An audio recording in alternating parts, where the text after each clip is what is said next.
Bonjour. Le MEDEF Auvergne-Rhône-Alpes a un nouveau président, Patrick Martin. Le titulaire du poste étant devenu le numéro 2 du MEDEF au niveau national. C'est le Haut-Savoyard, Jean-Luc Ronicher, qui lui succède. Bonjour. Bonjour. Merci d'être avec nous. Alors, la Haute-Savoie avait fait entendre sa différence lors de l'élection du président de la CCI de région en présentant un candidat contre Philippe Guérand. Votre élection marque la volonté des Lyonnais de ne pas truster tous les postes, finalement ?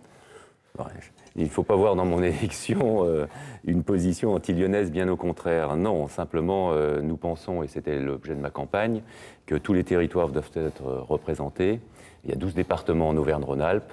Il faut que des postes soient répartis, peut-être pas de façon équivalente, parce que beaucoup de choses se passent à Lyon, mais doivent être répartis aussi sur le reste du territoire. Alors vous êtes le nouveau président, mais Patrick Martin, donc président délégué du MEDEF au niveau national, se retrouve premier vice-président de ce MEDEF régional. Pourquoi ? Mais il nous est apparu important que, compte tenu de la personnalité de Patrick Martin, son entreprise, ce qu'il a fait, il puisse rester à mes côtés et à nos côtés pour poursuivre son action à nos côtés, parce que je suis nouvellement élu, mais j'ai quand même besoin de l'avis de mes pairs. Voilà. Et vous-même, vous allez garder la présidence du MEDEF de Haute-Savoie ? Absolument, on est un peu dans le même schéma. Que vous occupez depuis 2016. Hein. Je l'occupe depuis 2016. C'est une fonction assez prenante.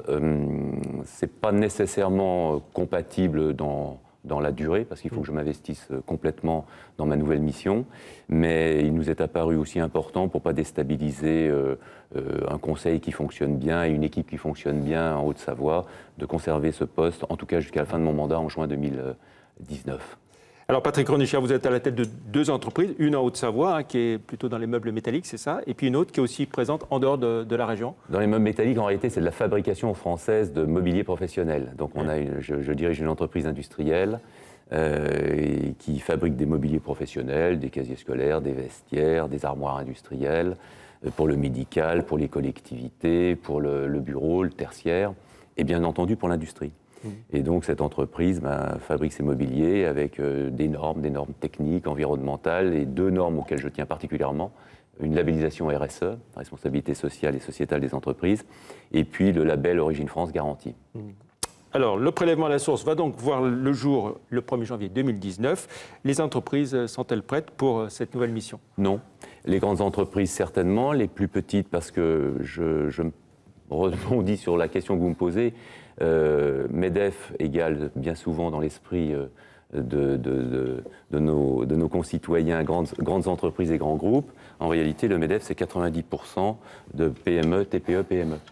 Les grandes entreprises sont prêtes, évidemment, elles avaient les moyens de se préparer. Les plus petites, non, ne sont pas prêtes. Nous n'étions pas du tout favorables au prélèvement à la source. Ce n'est pas le rôle des entreprises de s'occuper du travail qui incombe normalement au Trésor public. Et ça va poser pas mal de difficultés.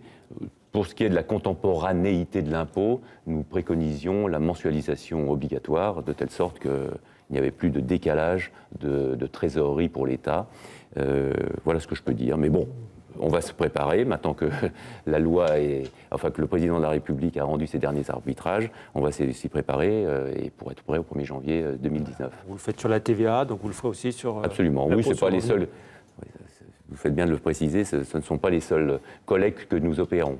Alors, après les ordonnances sur le Code du travail, la fiscalité du patrimoine, maintenant la loi Pacte, est-ce que vous considérez que le gouvernement a multiplié les gestes en direction des entreprises et des entrepreneurs ? Est-ce que vous êtes satisfait de l'action de ce gouvernement depuis 16 mois ?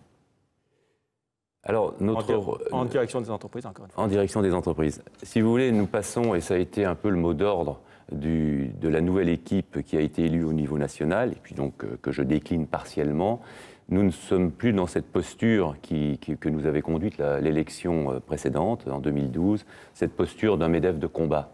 Nous pensons que les conditions ne sont plus réunies, en tout cas il n'est pas nécessaire d'être dans le combat, mais d'être plutôt dans une force de proposition. C'est un distinguo fondamental. Pour répondre directement à votre question, est-ce que tout ce qui a été fait par le gouvernement est bien ? Peut-être pas, mais en tout cas, beaucoup de signes ont été lancés. Effectivement, la loi travail de l'année dernière était une étape très importante, même si dans l'application, elle n'est pas forcément simple, mais elle a donné quand même un choc psychologique pour les entreprises. Pour la réforme de l'assurance chômage, est-ce que vous êtes inquiet de voir la gestion paritaire syndicat-patronat éventuellement remise en question? Je ne crois pas que fondamentalement ce paritarisme soit mis en cause, même s'il y a quelques incartades ou quelques velléités comment pourrais-je dire, décorner le paritarisme. Je ne suis pas certain que ce soit l'objectif du gouvernement. En tout cas, pour notre part, depuis 1958, les organisations syndicales co-gèrent l'assurance maladie. Je pense que ça se Très vite, pour finir en 10 secondes, la conjoncture est moins favorable en cette rentrée depuis quelques mois. Est-ce que vous êtes soucieux?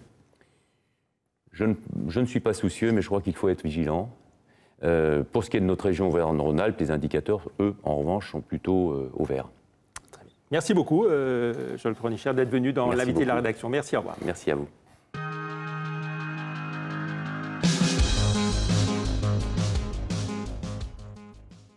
L'avis des entreprises.